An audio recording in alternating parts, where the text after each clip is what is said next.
about the book How Can I Help by Ram Dass and Paul Gorman. Okay, Becca. So what did you feel like was really life-giving? This entire book was incredibly life-giving. Every time I picked it up, it was like this big stirring spoon in the depths of my heart. Just like, oh, this is the language that my heart speaks, and I haven't heard it in a long time. So I'm excited to talk about this more specifically.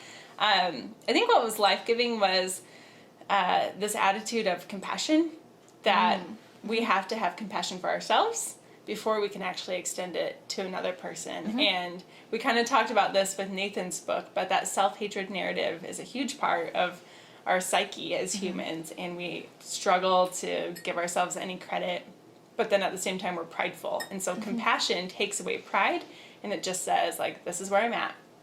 I gotta be okay with that.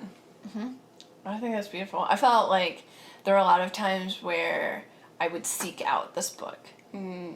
Like, this was a book that I wanted to go read, that I wanted to hear more from these authors about these things. Like, found a lot of places where there's that sense of like, oh, they get it.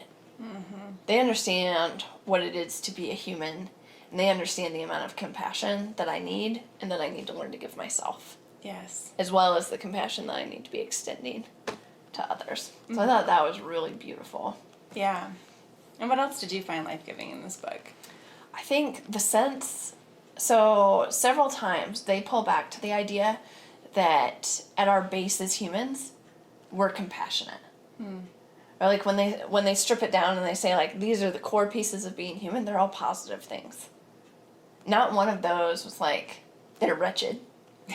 You know? Like that never comes up. The negative voice doesn't come up. Like, it doesn't say, like, they're violent or they're prideful or they're these things. They say, like, at your core, you're compassionate, you're unified, you want to help other people. It's just so beautiful to think, like, we're that. We are beautiful. And in a humanities sense, just because we're created, we're beautiful. And the idea that, like, God sees us that way, as opposed to seeing us as, like, a jumble of our mistakes and failures. I heard someone share recently that we often focus a lot on the idea of being, we have original sin, but we don't focus a lot on the fact that we were originally blessed. That when God made us, he said, this is very good. And he's never taken that back. And so we still have that pronouncement over us, but a lot of books, a lot of media, a lot of our own self-talk is very, I'm falling apart at my core. Well, and we focus so much on brokenness, which, like, in a lot of ways it's healthy to acknowledge that we're broken. But I think a lot of times what we hear from that is, like, we're messed up. And while I'm not going to say, like, oh, we're perfect, I am going to say, like, well, maybe we should focus more on the fact that, like, we're good and that we do care about each other. You know, like, what would it look like if we were more concerned about that compassion than we were about fixing ourselves? Right.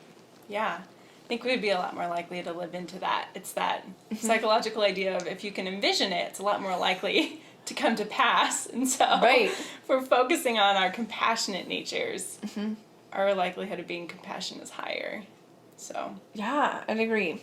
I think this book did such a good job of encouraging the compassion in each of us and showing us the bigger picture on people. I think you had great thoughts about the inner witness of the book. Yes, yeah. I really liked that part because while they focus on our core as being compassionate and unified and wanting to help, they don't shy away from the fact that we are flawed in that pursuit. That we often have mixed motives as we go to help people, and that hinders our ability to be truly helpful. And so the part, like, I get stuck there, like, okay, so I'm flawed. Like, how do I actually get to the goal of being in touch with my inner compassion? And the method that they talk about is paying attention, really. It's pulling inside with the inner witness, kind of having this third-person objective way of watching yourself as you work with people, as you move about helping, and letting that be a posture of learning. Spring Arbor talks about the lifelong learner, and I'm like, this is exactly what that means Like, you have to be able to pull back and watch yourself and say, that's interesting. In that interaction, I had a prideful tone in my voice, or I got really defensive right there. Like, what's going on? And instead of crumbling and saying, like, I can never do this right, we look at that event, that interaction, and say, what can I learn about myself? And how do I progress from there in a graceful way, where I extend compassion because I know I'm flawed, but I also keep moving because I know innately I'm compassionate, and I want to uncover that. Yeah, well, and I think that sense of being a lifelong learner where you actually learn from the situations that you're in, because I think a lot of times we get caught in thinking, like, oh, I'll learn by reading this, or by listening to someone, or by going and doing this thing. I think sometimes we forget, like, that we can learn from ourselves in our own situations and, like, in the everyday things that come up. And I thought the authors did a great job of saying, like, look, this is a way to learn from yourself. Oh, I could do that. It's very helpful, and they just put really good language to all of these things that we're aware of subconsciously, but we don't know how to talk about them or identify them, and I feel like they finally gave me the toolbox I needed to start that conversation. So were there parts of the book where you did feel like that draining sense?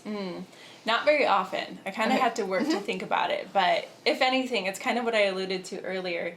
Each chapter is a cyclical process of uncovering a certain aspect of truth. And so they would start with, like, hey, we're innately wonderful. Like, we have this great, it's like a vision casting moment. Like, this is where we're heading. And then they would start this conversation that's gentle but firm, where they say, like, and this is where we get our motives mixed up. And this is where we're flawed and we end up hurting instead of helping. And then eventually they would say, now, from that understanding, let's turn and have a grace-filled approach to working towards what we could be.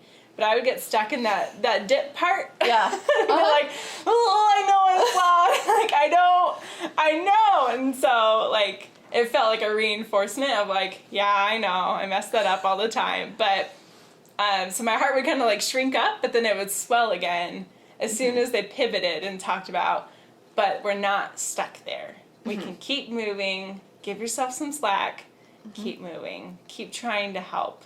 And we'll have to extend, they talked a lot about, like, that idea of all humans are united at their core. And when we can look at each other and say, like, we're different, but we're the same, then it's a whole lot easier to extend grace to each other. And so just knowing that, like, at some point I have to trust my fellow human to extend grace to me, because I do have those flawed motives. Well, and I think that sense of trust was really interesting to explore in the book, even as they talk about the idea that, like, the helper and the helpee have these moments where they look at each other and, like, they can really see, oh, we're really the same.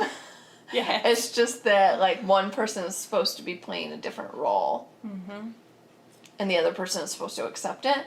But then you did see those moments of, like, deep trust, like, as they're laughing together in the midst of a really difficult situation. Like, it does take trust to be able to exhibit humor in a moment like that. Yeah. It was beautiful. It painted a vision for it that a lot of things fail to paint that kind of vision. So I was like, like, this isn't just a one-man show of getting my own motives together. I have to lean on the rest of humankind to make this work. Yeah, like, I'm going to need help too. Yeah. I thought that was really great. Yes. So we're getting back to what we love about this book, because there's so much. But what about you? Was there, like, a draining part or a difficult part? I think the chapter, The Helping Prison, was hard in a lot of ways because I saw myself in a lot of those moments. Particularly when they talk about, like, wanting to be seen as helpful. I want to be seen that way. I want people to feel like they can come to me and I will help them, and that they can feel safe with me and all those things. And then I, like, seeing, like, oh, that does feed my self-image then when people are coming to me, and then realizing, like, that there needs to be more humility there, and that, like, they're going to help me just as much as I'm going to help them. And I think there was just a really good sense in the book of, like, you need to be humble. Like, there are a lot of reasons for you to be humble. And I think reading those are just hard. Like, it's hard to see, like, oh, That's not a very humble thought, Andra. Okay. But it's really good then at the same time to have them say, like, okay, so gently, like, how are you going to work towards being able to see yourself on the same level? Mm-hmm. Yeah. And I think that really mirrored a lot of thoughts in their chapter on burnout. That I was most fascinated by this chapter because I'm like, all right, these guys are identifying themes in the helping world like more eloquently than anyone else I've encountered. So I'm really curious what they're going to say about burnout. And what I found is that they look at burnout and say, very kindly, reader, burnout is probably your fault because you have these expectations. Yeah. You say, I want to be helpful. I want people to know I've got it together enough to help them.